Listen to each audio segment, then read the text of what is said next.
#1, trying to establish himself as a 4-time world champion. In itself, that is a huge pay-per-view event against Israel Madrimov, the fierce Uzbek world champion. But then you look across the card, and you look to my right and left, and there's so many elite fighters. Isaac Cruz, I think one of the most entertaining fighters on the planet. Rayo Valenzuela, that's going to be an all-out war. The big heavyweights, Andy Ruiz, one of our favourites against Gerald Miller. These guys have got plenty of history across the heavyweight division. David Morrell, who I think is one of the best fighters in the world today. Andy Cruz, a fellow Cuban. And of course, don't forget as well, Tim Tszyu against Virgil Ortiz.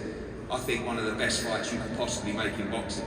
And it's a culmination, again, of all the leading promoters in the world. You know, in the last 48 hours, you've seen all those promoters come together to make this card. The politics have been eradicated, the relationships have been eradicated. And His Excellency has said, I just want to deliver great fights. And on August the 3rd, at the BMO Stadium in Los Angeles, you are going to get an event you will never forget. I think the greatest fight card the US has ever seen. And again, thank you to everybody involved, and of course, this Riyadh season card in America is going to be incredible. His Excellency, thank you for your vision, thank you for your investment in the sport, but most of all, thank you for just lighting up this sport, taking the politics away, making all these promotional companies work together and give fight fans exactly what they want. This is a golden era for the sport of boxing, and we're loving every minute of it. Thanks, Andy. I want to go to the man to your right, Sean Gibbons. Sean, we've spoken so much about not just Isaac Cruz that you have, right, the pitbull that everyone's scared of, but just other fighters you have in your stable. But focusing on the world champion to your right, just how special could he be? How special is he now? Hello. Thank you, everybody, for coming today. First, I'd like to thank a few people. I'd like to thank Al Heyman, PBC Boxing, His Excellency for coming together with this vision, Matchroom Boxing, Mr. Eddie Hearn, our co-promoter, Tom Brown, our promoter, Manny Pacquiao, and seller director, Dr. Khan. Sorry, my voice is a little hoarse. He's always yelling at Isak in his fights. But when you're doing a card in Los Angeles, it doesn't get any bigger than the new face of boxing. Isak, Pitbull, Cruz, and of course, Andy Ruiz. When Isak won his world title against Rolly Romero, it's kind of been like Beatlemania, in the sense that it's a Pitbull mania, though. And, to do a card in Los Angeles and to have Isak Cruz on the card, it's phenomenal. His opponent, Jose Valenzuela, it's a can't miss, all action, Mexican style fight. That's the type of fights the fans want to come out and see. Thanks, Sean. Thank you very much, and well done for going with voices also. Chris de Palacio is there. Chris, obviously here representing Salita Promotions. Chris, just how big is it for Salita Promotions to be involved in what Eddie Hearn said is the biggest card we've seen in America, maybe ever? Thank you, Andy. Yes, incredibly thankful and grateful on behalf of Salita Promotions to be part of this event, Riyadh season and the debut in the U.S. Very exciting fight card for sure. Dimitri Salita couldn't be with us today as he is observing the Passover holiday, so I'm here to represent for him and thank on his behalf, on behalf of Salita Promotions, His Excellency Turki Al-Sheikh and Dr. Rakan. Salita Promotions is thrilled to be part and thankful to be part of this event, which is shaping up to be like the United Nations of boxing. In the often segmented and very competitive sport of boxing, it's great to see so many promoters, managers, and fighters come together to put on a monster fight card like this. We couldn't be more proud to be part of it. For Jarrell Miller, this fight represents a shot at redemption, an opportunity to reset his position as a contender for a heavyweight world title. And I think it's only fitting that he does so against a man in Andy Ruiz, who is also looking to reset himself for a shot at a heavyweight world championship. There's high stakes in this heavyweight fight for sure. There's high stakes up and down this card, and I know we all can't wait for August 3rd. Thank you so much, Chris. Really appreciate it. Thank you. I want to speak to this man here, a man that I've stalked and followed for years. He's got on some of the biggest fight cards that we've seen, Louis Cubas. Louis, you've been there, you've done it all, you've seen it all. Just how different is this for you? Well, first of all, I want to thank Mr. Al Heyman, PBC, and Dr. Rakan. And this see Turkey. To me, it's unbelievable the involvement of Carl in this with so many great fighters. It's great to, everybody's working together, make the best fights happen. And, it's great. I was just in Saudi, it's a great place to go. I was there with Frank Sanchez's last fight. They treated me unbelievably. They're great people. And it's great they're coming in and making the best fights happen. So, it's great for boxing. And now with the David Morrell situation, we'll be able to prove who the best light heavyweight in the world is after it all clears out. Thank you very much. Cheers, Louis. All right, let's start hearing from the fighters, right? That's what you guys have come to hear from. I want to start with former unified heavyweight champion of the world, Andy Ruiz. Andy, with these events in Saudi, everyone's been continually asking me, where's Andy Ruiz? All the other heavyweights were there, you weren't there. You're back now. Is the aim, obviously, to get past your own minute to go again for a world heavyweight title? Yes, sir. I'm just super happy to be back, man. I spent a year and 8 months not doing nothing, and a lot of ups and downs, a lot of roller coasters, life.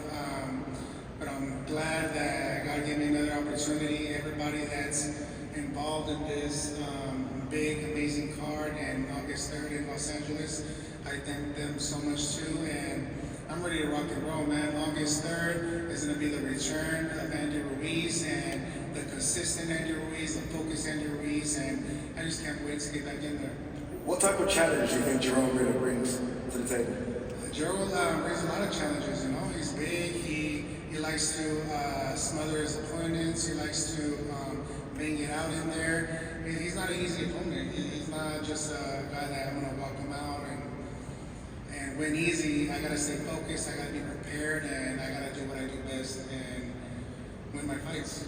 Let's welcome in big baby Jerome Miller. Jerome, this is your city. We're in New York. Jerome, obviously, look, defeat last time out against Daniel Dubois. How has that changed you mentally and preparation for this one?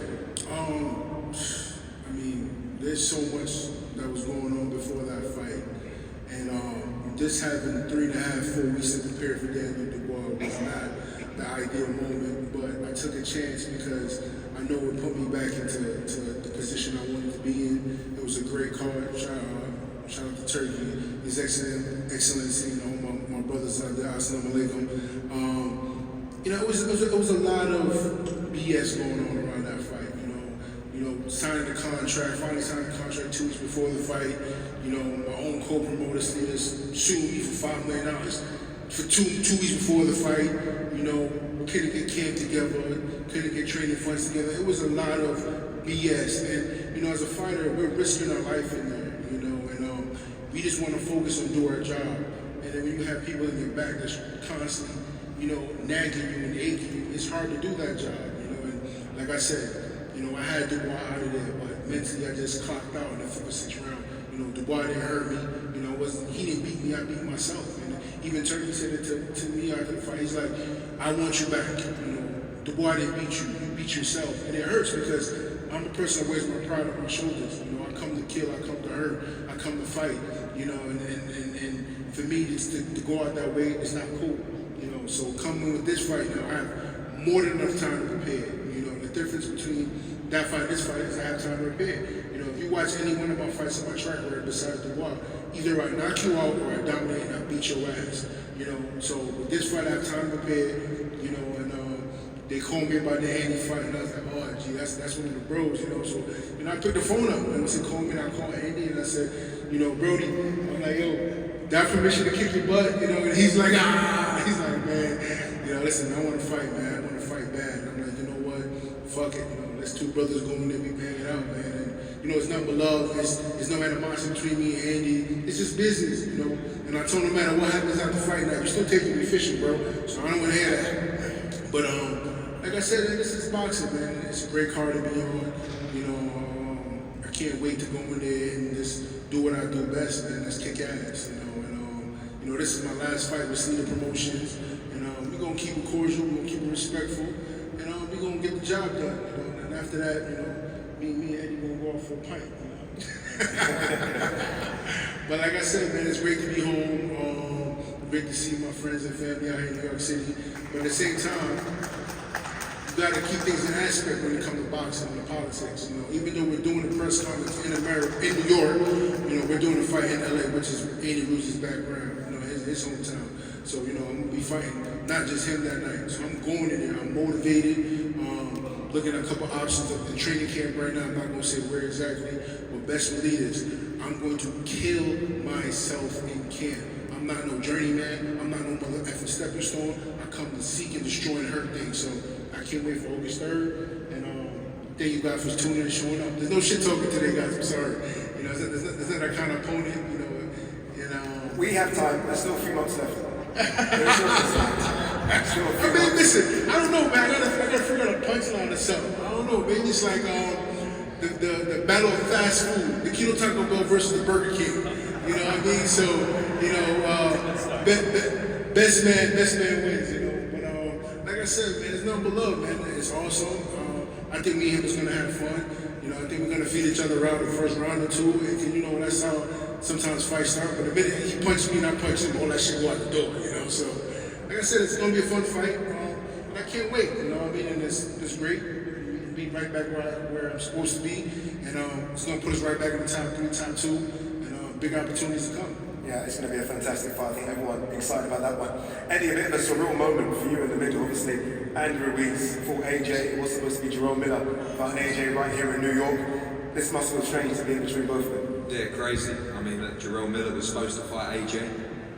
Obviously, you know, that fight didn't take place. Andy Cruz slid in my DMs. He got the chance of a lifetime and broke our hearts at Madison Square Garden. You know, we got the win in Riyadh, but, you know, it was an amazing mix between these two. And a great fight. I have to take my hat off to Andy Ruiz because this is really a comeback fight. And to take Jerome Miller as a comeback fight is a dangerous, dangerous move. So, two great characters, you know, and two great, strong heavyweights. Andy Ruiz needs to get back in this game, and to do it in Los Angeles in front of 22,000 people, it's going to be a brilliant fight. Yeah.